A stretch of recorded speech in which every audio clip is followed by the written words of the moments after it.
Hello, everyone. I am Peter Huckfelt. I am an economist and also a professor in the Division of Health Policy and Management here at the University of Minnesota. Um, and an important use of Medicare data is for analyses that investigate the costs of healthcare. And so today I'm going to discuss some information on how to use variables for economic analysis in Medicare data, which is a subject that's very important for me. Quite a bit of my research actually works with Medicare data.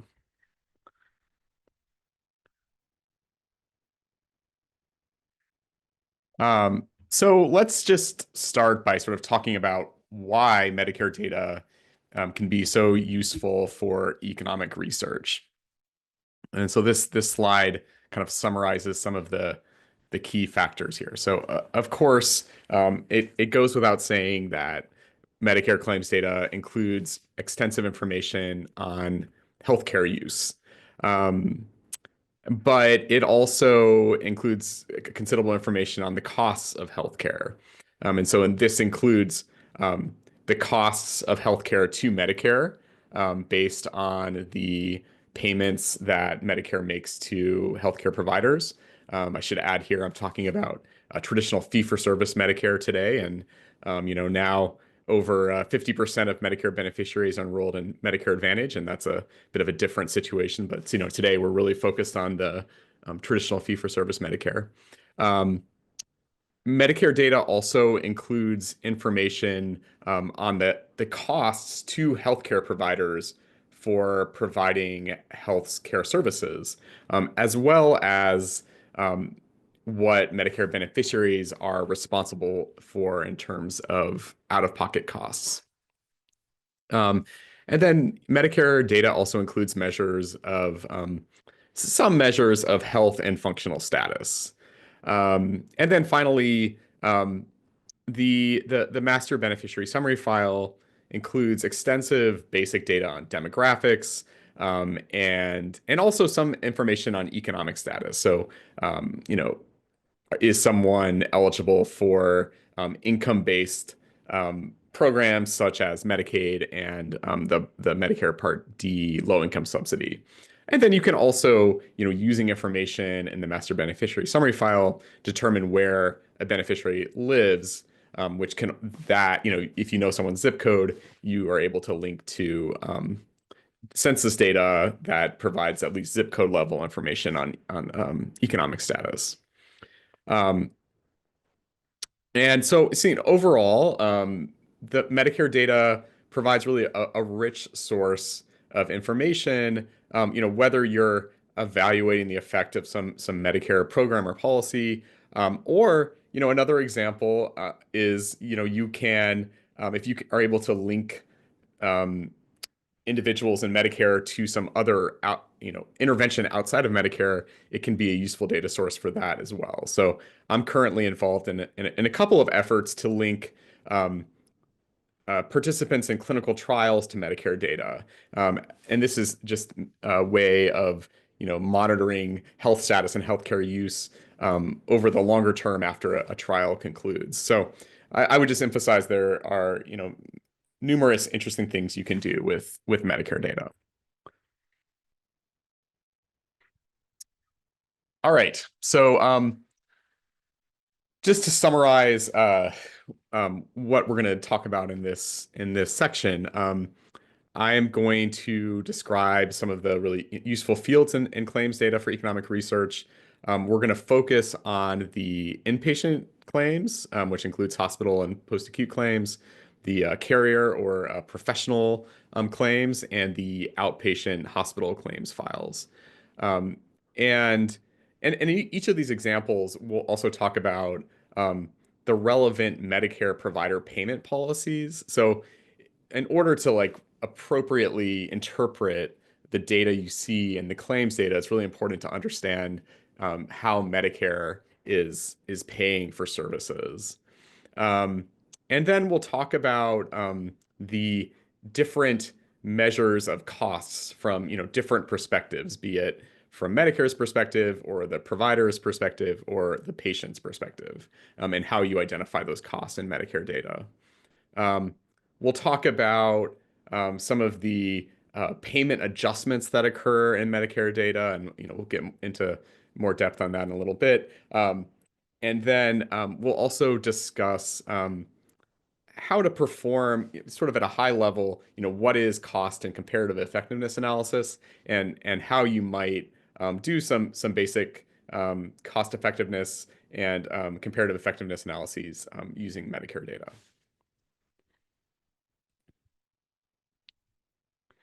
So to start, I think it is really useful to reflect on how health insurance claims are generated, particularly in the Medicare context, in order to understand, really the source of data we are analyzing and sort of its the strengths and challenges that result. So on this graph, there are three entities displayed. So first, we have consumers or patients in the blue circle. Second, we have the sort of third party that is paying for healthcare, which could be a private or commercial insurer. It could be a government or public payer, such as Medicare in this context, shown in the orange circle. And then we have the third entity in this triangle, which is the providers of healthcare, which are shown in the green circle. And these could be institutional providers such as hospitals or physicians or other institutions. So to start, consumers pay a premium to enroll in Medicare. And so the premium is especially relevant for Medicare Part B and Part D prescription drug coverage. Um, and in return, Medicare is providing health insurance coverage to its enrollees. So then the next step is to understand the relationship between patients and healthcare providers in the data. So um, healthcare providers are of course providing medical services to patients, um, and the key thing here is that when patients have Medicare coverage, um, they still typically have to pay some amount out of pocket directly to the healthcare provider. And then finally, after the healthcare provider um, provides the service, they will submit their charge for the service and other information on the services provided and the patients that they treated and the patient's health status in exchange for payment from Medicare. So then, the question is, with this kind of web of interactions, what do we observe in claims data? And so in claims data, we can observe um, the um, the all of this information. So we observe that the healthcare service was provided. We observe the out-of-pocket fees, and we also observe the charges submitted to Medicare and the payment provided to the healthcare provider. And then in addition, we are able to see the type of Medicare coverage someone has in the enrollment data. So let's just before we kind of delve into some specific files, let's start by just summarizing some of the specific fields in Medicare data that are especially useful to researchers. So first, the type of Medicare coverage that someone has is extremely important for defining a study sample for a question that you're investigating. So, for example, is someone enrolled in Part B coverage, or do they have prescription drug coverage? Um, Especially important now is someone in receiving Medicare coverage through traditional Medicare or from a private Medicare Advantage plan. And now that Medicare Advantage is 54% of Medicare, this is like a really important field to examine. Another like really important piece of information in the enrollment in the Medicare in the master beneficiary summary file is, which Medicare Advantage plan someone was enrolled in. Another important piece of information is whether someone is receiving Medicaid supplemental coverage, and that is also visible in the master beneficiary summary file. So shifting from the enrollment information to the actual claims data, often, it is just of great interest whether a given service occurred. So, for example, like an outcome in many studies is like, did a Medicare enrollee have a hospital admission? Or did they receive outpatient office visits? Or did they have an emergency department visit? And so, this is often, I mean, I'm working on numerous studies right now where like this is in fact like the key focus, the key hypothesis that we're testing. Um, and then as a result, in addition to that, you can also see, during a given um, hospital stay or office visit, what specific services did an enrollee receive? And so this is also, more detailed, more of a deep dive, but also can be useful in some contexts. Um, so next, as I mentioned previously, you can see the costs of services, which we'll discuss in more detail. And then finally, you're able to some extent, see some health and functional status measures in Medicare data, although this is much more limited than the information on costs. Okay, so now let's go into more detail about the specific economic variables in particular files. So we will start by discussing the inpatient claims and the MedPAR files. And so these data include information on hospital stays and then also post-acute care episodes. So, as I mentioned earlier, the information that I use the most in the inpatient and the MedPAR files is often simply the fact that a hospital or post-acute care stay occurred. And then, and so, often this is an outcome. Another important field in the both the inpatient and the MedPAR files is the Medicare Severity Related Diagnosis Group, or MSDRG.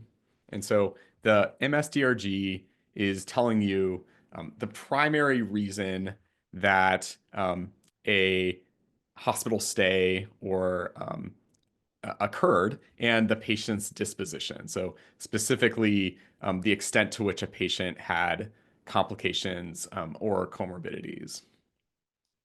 Closely related to the MSDRG is the key condition or a procedure leading to a particular hospital stay. So was this patient admitted to the hospital because they had an acute myocardial infarction or heart attack or a stroke?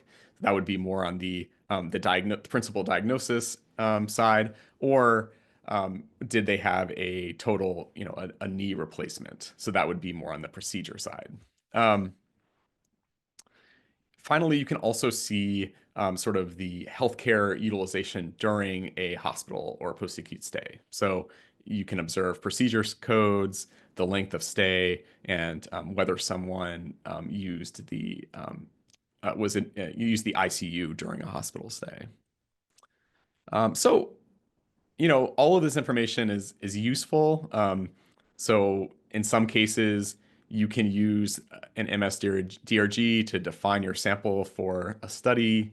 So if you're interested in looking at different types of post-acute care use, you might want to focus on a few conditions where people are frequently hospitalized and look at their post-acute care use after that hospitalization. Second, it may be that you want to look at a utilization outcome for some study. And so maybe you're interested in how some policy affects hospitalizations for ambulatory care sensitive conditions.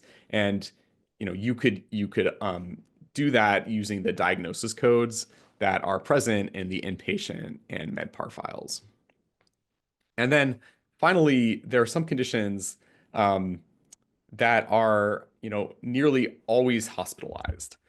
So, for example, if someone has a heart attack, um, you will almost, they will almost always be admitted to the hospital. And so, in studies, I have actually argued before that, you can actually measure the occurrence of heart attacks by finding heart attack hospitalizations in Medicare data. So that's, an important use of these files. Um, and then, beyond the utilization information, you can sort of see the costs to Medicare and for the beneficiary for an inpatient or post-acute stay. So let's go into a little bit more depth about what these charges that providers submit to Medicare to what these mean. So the charges that are observable on claims um, are in the inpatient file the claim total charges, and in the MedPAR data, this is the total and covered charge amounts. And so the example on this slide shows that for the MSDRG 194, which is this is a hospitalization for simple pneumonia and pleurisy, that the average charges were a little bit over $28,000. And I think the key thing to see in this table is that the average charges are much higher than what the hospital is paid in the column that is, the average total payment column. Um, and I mean, the key exception here is for uninsured individuals. But the key thing here is just that the provider charges by themselves are not a great measure of either cost to the hospital or what the hospital is paid by Medicare. So then the question is, how do you um, use the charge information, right? So if you observe this charge information in the MedPAR data or in the inpatient claims, like how do you convert this to a measure of costs? And the answer here is to use a cost to charge ratio. And so what the cost to charge ratio does is essentially deflates the charge information to create an actual estimate of the costs that the hospital incurred when providing a service. And the cost to charge ratio is in fact available in publicly available Medicare cost reports, which are the information that hospitals submit to in cost reports is actually audited by Medicare. And there is some sort of lag in um, the cost to charge ratios reflecting kind of historical data. But I think but it is an important tool to estimate hospital costs. Um, and on average, a 2015 paper found that the average cost to charge ratio um, was was 3.4. So that's basically the ratio of the submitted charges over the allowed costs. And so it also should just be noted that, this is helpful information to just understand that, the costs of providing services to hospitals, but also isn't actually directly related to how Medicare pays for hospitalizations. So that is based on that's not based on the actual incurred costs. And so let's talk about that. So if hospital payment is not based on costs. Like, how does Medicare pay for hospital stays? Um, and the answer is that there is a Medicare pays a fixed per stay payment based on the Medicare severity diagnosis related group. And so, as I mentioned earlier, that is defined by the principal diagnosis on a hospital stay or a procedure that is provided during the hospital stay, and then the presence of, whether there are complications and comorbidities present. And so the goal of this system is that these payment rates are meant to cover the costs that a reasonably efficient provider would incur to furnish high quality care. There are some other factors that determine the level of payment in the inpatient prospective payment system. So so geography plays a role. Hospitals in a higher wage area, like in a part of the country, for example, in coastal California, um, end up having higher payments than, for example, maybe a rural area. Um, Whether the hospital trains medical residents influences um, the payment. So there is this indirect medical education payment that goes to hospitals that have residency programs. Also, hospitals that treat a high share of lower income patients also receive a payment adjustment that reflects that the needs of those patients may be greater. And then there are also adjustments for different kinds of payment reforms like the hospital value-based purchasing program and the hospital readmissions reduction program. Um, in addition, there can be, this is like a fixed payment for a hospital stay that is not determined by how long someone was in the hospital. But there are actually payment adjustments made for stays that are especially short. And if you have an extraordinarily expensive stay, there are outlier payments for those types of stays. And so I think the key point here just is that the prospective payment that you observe for a hospital stay may or may not reflect the actual costs of a hospitalization to a hospital. And this is kind of by design. So the goal of this system was to create a financial incentive to provide services efficiently and not draw out the length of a hospital stay. So really, it can only be interpreted as the cost to Medicare of the hospital stay, but not the cost to a provider. So I'm going to pause. I saw a couple of questions in the chat. Okay, so first, okay, so Daisy, you asked the question, why do the hospitals report costs since that's not how they're paid? Are they even accurate? It seems like a big incentive to ask for higher costs than needed. It's a good question. I mean, I think they I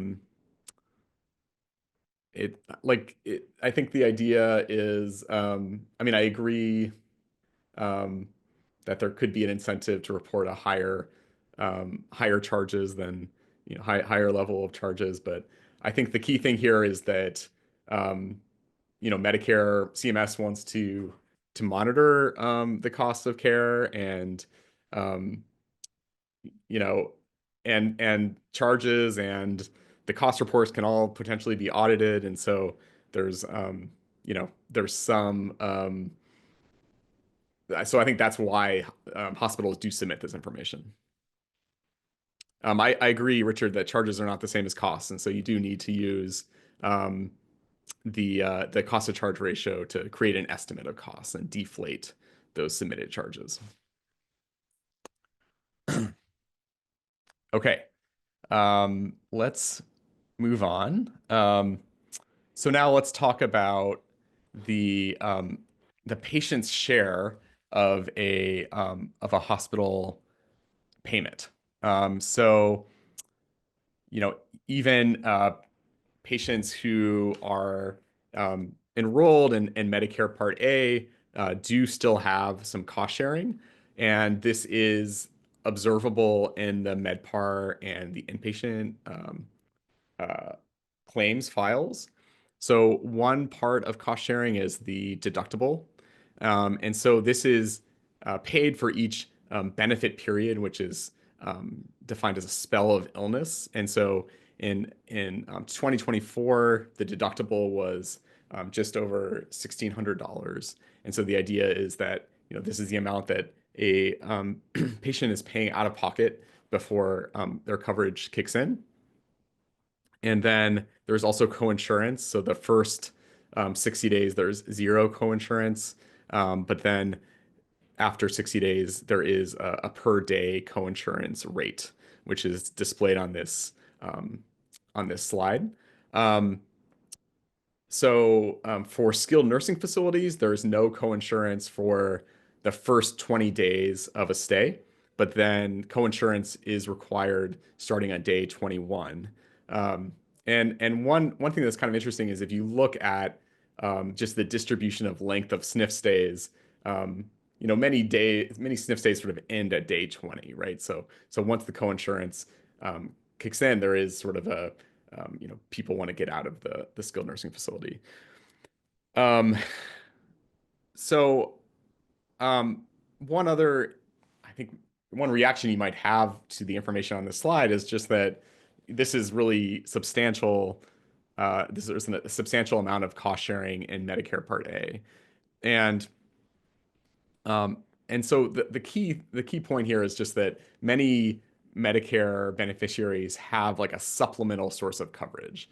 And so for some individuals qualify for Medicaid, and Medicaid enrollees, they receive um, coverage for this cost sharing from Medicaid. But also some Medicare beneficiaries enroll in a so-called Medigap plan that covers the cost sharing as well. Um, the key the key point here is just that like supplemental coverage is kind of the very difficult to observe in Medicare data, and usually you can't see it. Um, the best, the Medicare current beneficiary survey includes some survey questions on whether someone has Medigap, but this is kind of a something that is not very visible and hard to identify in Medicare data. Um, I'll just answer a couple of questions.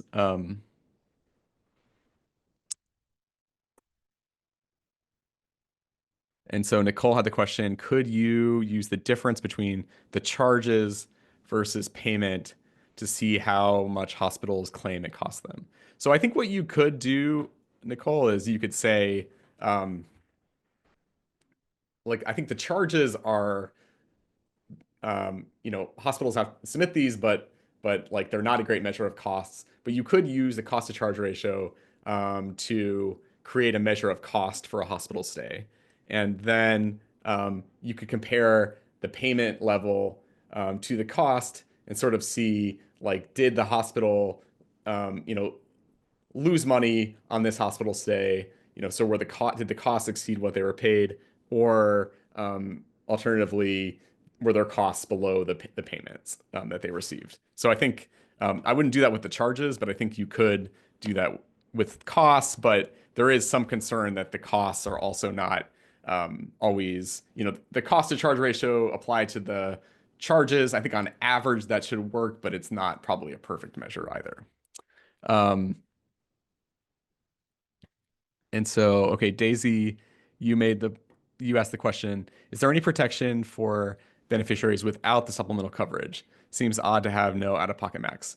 I mean, that's a great point. Like, like if you're in traditional fee-for-service Medicare and you don't have any supplemental coverage, it's really kind of partial protection. And I think this is actually part of the reason that there has been this shift to Medicare Advantage over the past decade, because the cost sharing is much less. There's much more sort of protection compared to traditional Medicare without supplemental coverage. And yeah, Medicare Advantage plans typically do have an out-of-pocket max. So and just like way less cost sharing. So Okay, let's talk about the carrier file. So the carrier file includes claims from professional providers such as physicians, but also other clinicians such as physician assistants and nurse practitioners, and also certain organizational providers such as ambulatory surgical centers.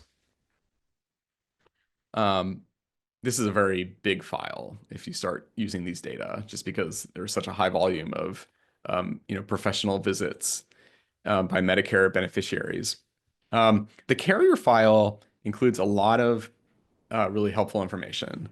So you see detailed healthcare utilization at the claim line level, and um, healthcare use is categorized by the Healthcare Common Procedure Coding System, which is often called the HCPCS codes, and they indicate services that were provided to a beneficiary.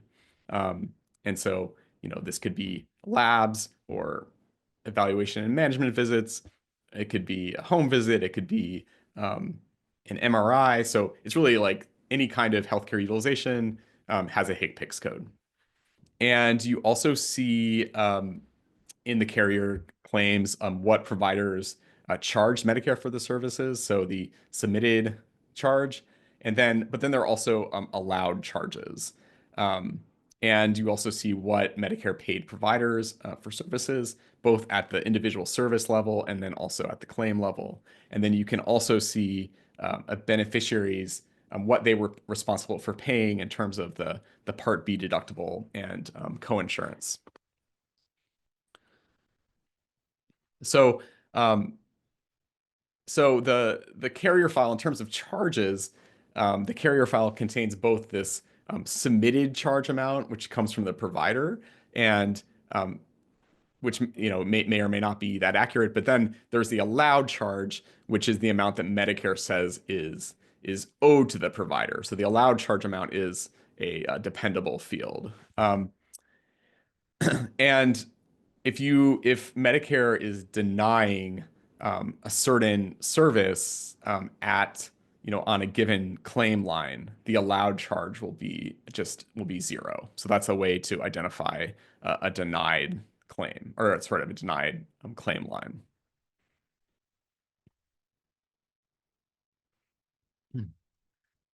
Um, okay, so let's talk about how Medicare pays professional providers.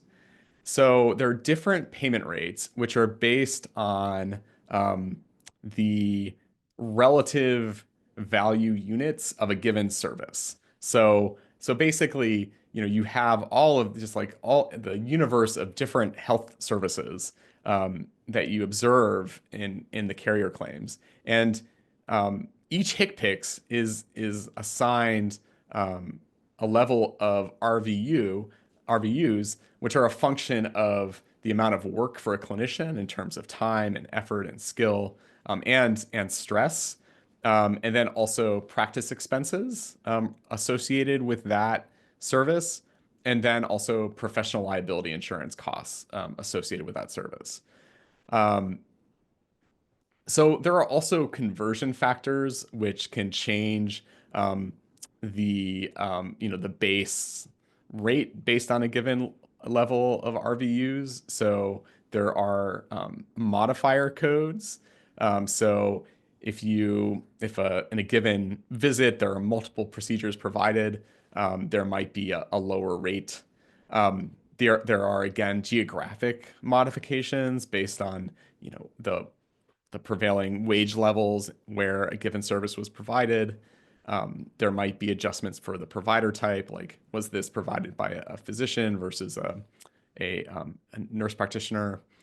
And then there can also be, in the starting in 2015, there was the passage of the Quality Payment Program, um, which is, we'll talk a bit more about this in a few slides, but based on either participation in a value-based payment arrangement, such as an ACO, or sort of performance on different types of quality measures, there might be an adjustment as well.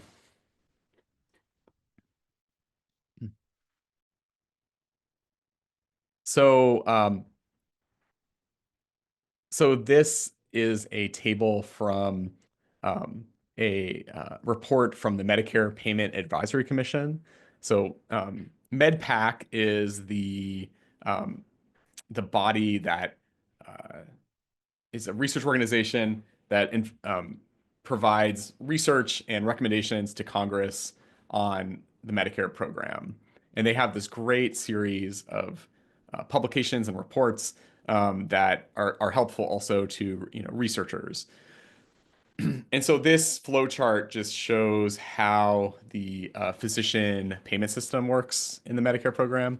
Um, and so you can see like the RVUs that come from the fee schedule. And again, here, like the work and the practice expenses and the insurance RVUs and the payment modifiers, the provider type modifications, and then the geographic adjustments. But then there's this other adjustment that is from the quality payment program. And so, um, the rate that a physician receives can be either if you're participating in ACOs or other alternative payment models, then your rate increases.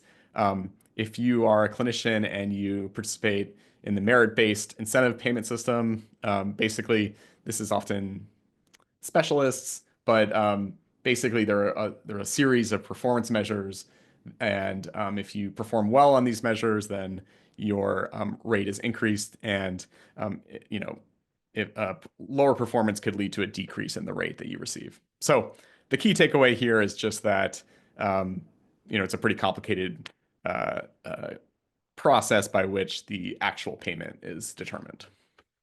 Another key point is that um, if you clinicians receive a higher rate from Medicare when they uh, are providing services in an office, so not a facility, compared to if they provide services in a facility like an outpatient hospital department. Um, and so, does anyone know why that's the case?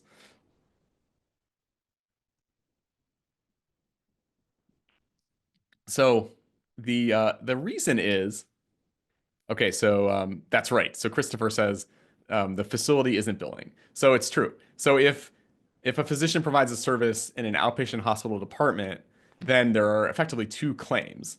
And so one claim is coming the from the the provider, the professional claim, but then there's also a separate claim from the facility itself.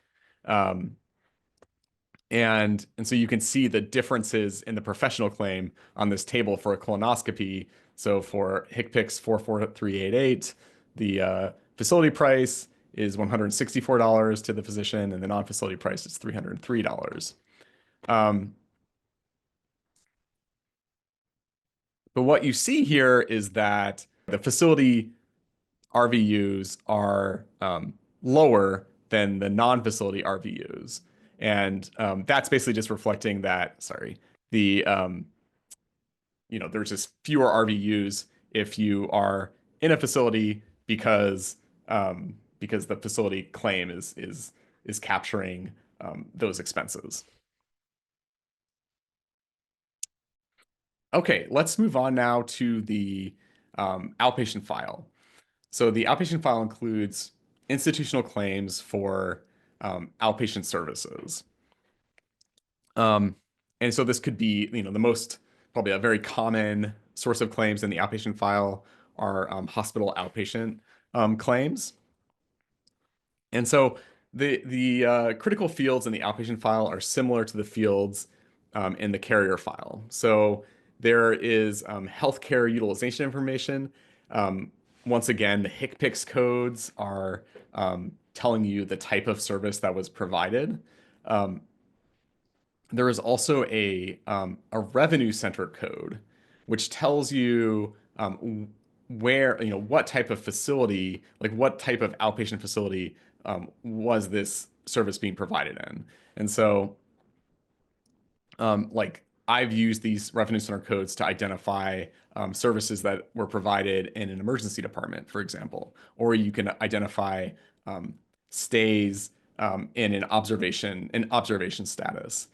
The key thing here is if someone went to an emergency department and then was admitted to the inpatient ward of a hospital, those stays won't show up in the outpatient file. That will all just be on the inpatient side. But if someone just received an ED visit or they just were admitted for observation and then never were actually admitted to the hospital, then you would find those stays in the outpatient file.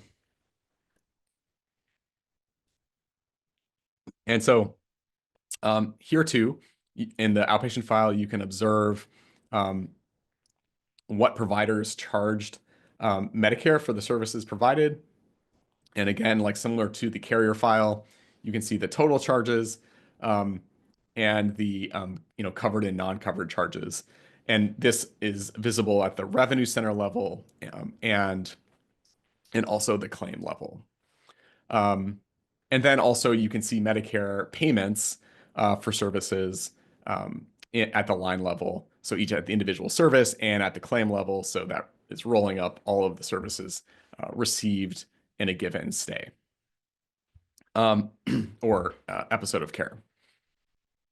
And then in addition, you're able to see what the beneficiary's payment responsibility was for a given service in terms of the deductible towards Part B and what they were paying in terms of coinsurance.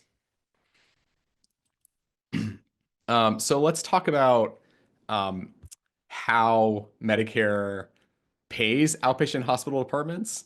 And this is actually also a prospective payment. So it's called the Hospital Outpatient Prospective Payment System. And the key unit, so for the inpatient prospective payment system, we had MSDRGs. The sort of analog to that in the outpatient prospective payment system is the ambulatory payment classification. And so CMS is basically classifying similar services defined by HCPCS into an APC. And so within an APC, you sort of have packages of what are defined as integral services at the encounter level.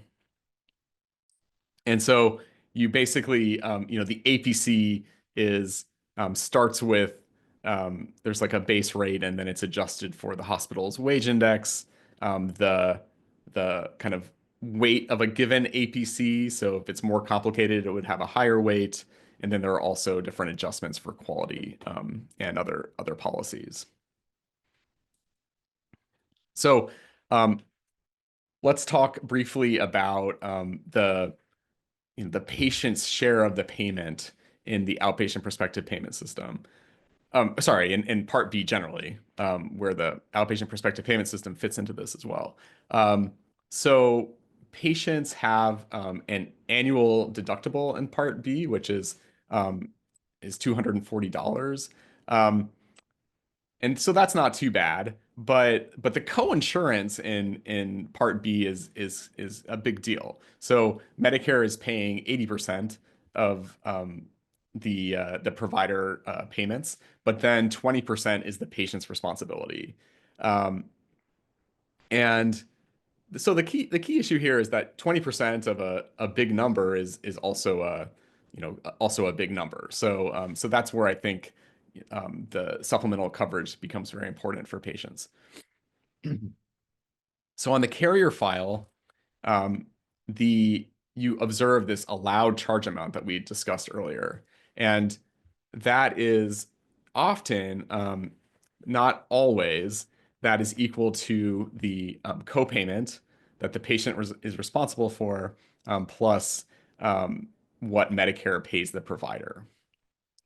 In the outpatient file, this is more complicated, and the patient's copayment is set by that sort of complicated outpatient prospective payment system.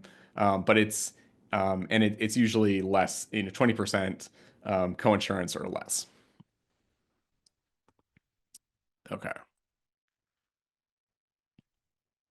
So now let's talk a bit more about just philosophically, what is cost? of healthcare, and what are the different costs we observe in the claims data.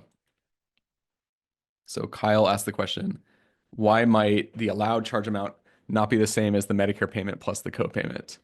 Um, so I think you're referring to in the carrier file. Um, so I think there are exceptions to this, and I'm not off the top of my head aware of like when this is not true. Steph, do you know the answer to this question? Um, I I think I have observed it in the past. So one way that it's not is my brain is not working. The 2% sequestration might be one reason that the two don't add up perfectly. I'm not sure if you're talking about just a very small difference that can cause the problem, or not the problem, but it can cause the difference. Um, but yeah, there may be other circumstances. And if you're thinking of something specific, please email ResDAC and we can look into it further. Sorry to put you on the spot with that question. Um, and we'll talk about sequestration in a couple slides here, but so I think the key point when you're thinking about estimating payments using the claims data is like, what entity are you interested in here? Like, so if you are interested in, how did a policy affect the amount that Medicare was paying providers, then the payment amounts you observe are like the right measure here. And if you're interested in the effects of some policy on the out-of-pocket burden on patients, then you would use these deductibles and copayments.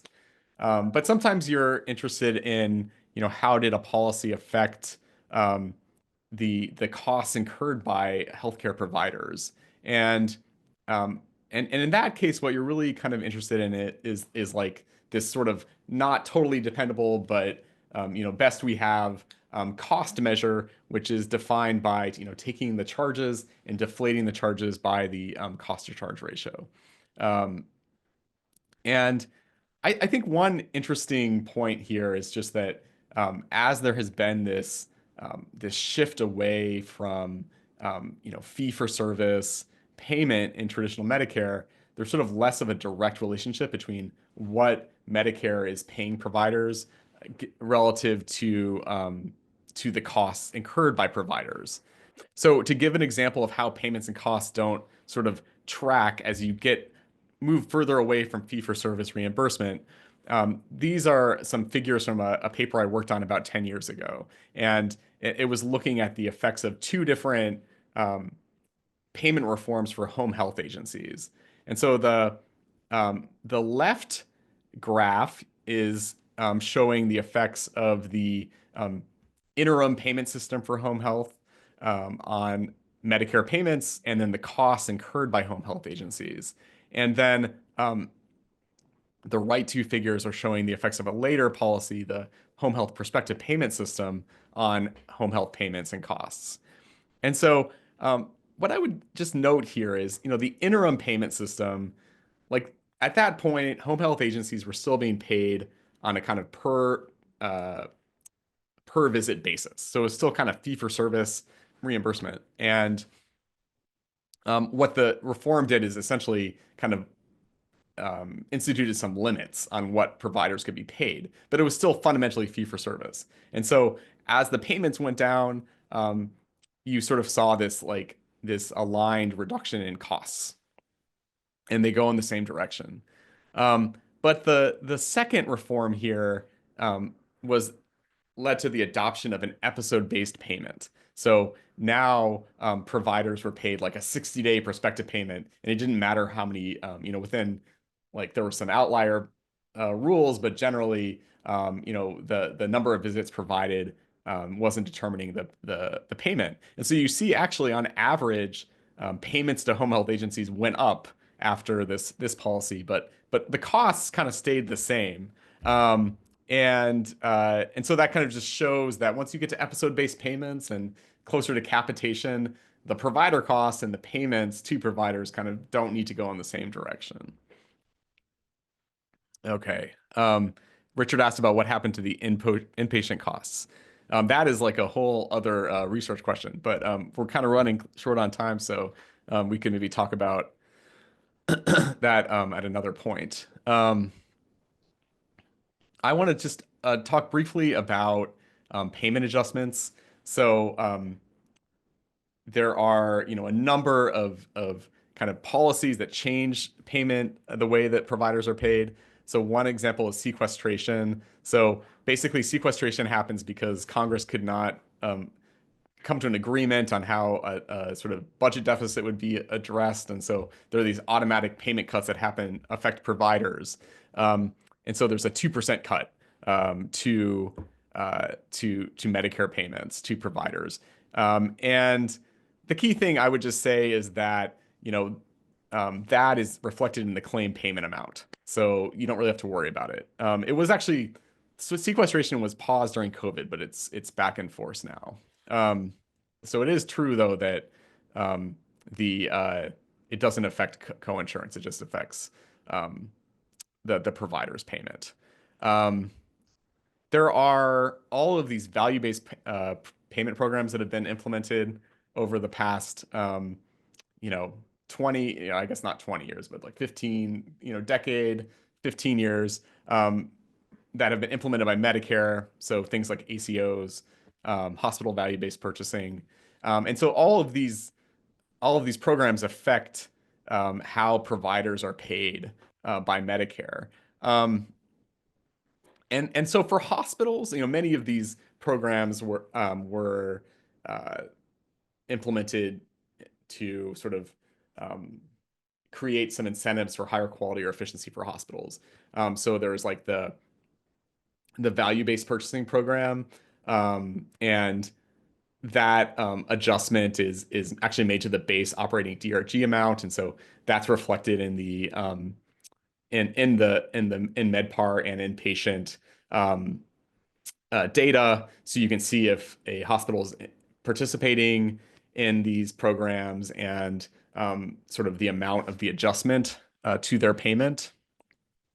Um, there are numerous different demonstration programs um, that change the way that hospitals or actually for that matter physicians are paid. So things like bundled payments, and there are numerous others. And actually, there's this field in the inpatient file, but also in the carrier file that includes a demonstration trailer number that sort of indicates like is a hospital or physician participating in that program.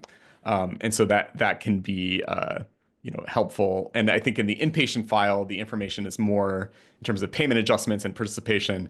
The inpatient file has more detailed information. Um, so there have also been a number of physician targeted payment reform programs, such as the quality reporting system and the meaningful use EHR incentive program. All of this information is quite difficult to sort of track in the data, unfortunately. Um, so, but you're on firmer ground with the hospital participation in payment reform programs.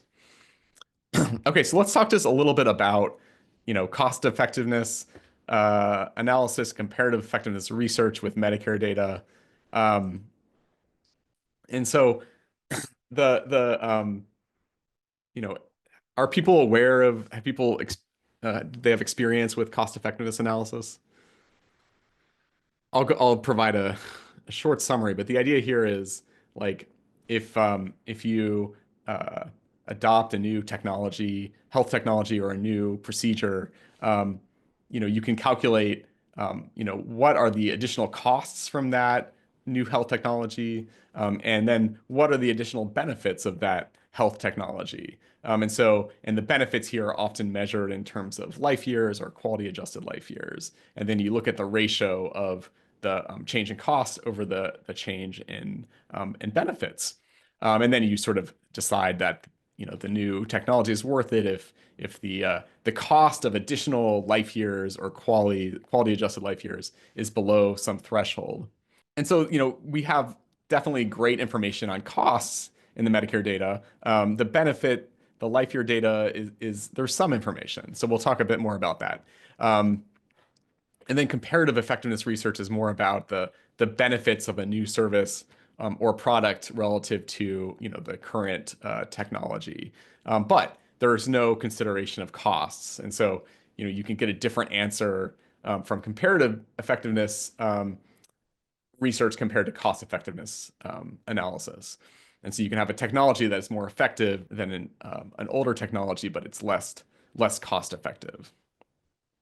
Um, and so let's talk about like, we've talked about costs a lot, but what about benefits? Like what kind of measures of effectiveness do we have in Medicare data? And so we definitely don't have quality adjusted life years and Medicare claims, at least direct measures of this. We do see mortality, and that's often kind of it's an extreme measure, but it's a sort of a health outcome that people look at. Um, you can look at institutional claims and nursing home data from the minimum data set to determine community residence, and that's a measure of sort of functional status that people look at. Um, and then there are also kind of morbidity measures, like are people readmitted to the hospital? Do they have complications? I'm working on a study right now that's counting the number of comorbid conditions that someone has in the Medicare data as sort of like a long-term outcome of a clinical trial. So it's tricky and they're not perfect measures, but there are measures of health status that you can create in the Medicare data. Um, so I mentioned the comorbidity measures. And then there are the other kind of interesting point here is that there are these for people who are in um, post-acute care settings such as nursing homes or inpatient rehab facilities or receiving home health care, there are functional assessments. And actually, because of some legislation that was passed in 2014, there are now functional status measures that are measured that are common across the three, or actually all four post-acute care settings. So also long-term care hospitals. So so those are pretty valuable functional status measures, but given that they're only assessed if someone is in a post-acute care facility, they're not available for all Medicare enrollees. And then finally, the Medicare Current Beneficiary Survey also has some information on health and functional status that can be pretty valuable, but it's a smaller sample of Medicare beneficiaries. All right. Let me just answer Daisy's question. So as an economist, how do you deal with reducing bias in your studies done with this research? Seems like a lot of comparison rather than RCT or other methods. Um, so I think the key thing here is that, there is it just determines on like what is the intervention you're looking at. But like in an RCT context where like you're looking at Medicare derived measures for an intervention that was randomized, like there is, noise in the measurement, but it's I think plausibly independent of the intervention you're looking at. So it's common to both like your treatment and control arm. But I do think that um, generally you have to think really carefully about the exposure you're looking at and is there a missingness that is correlated with the exposure? And then you're in trouble because that could definitely produce bias in your estimates. I think you have to do a lot of kind of different kinds of sensitivity analyses and it's something you need to pay a lot of attention to.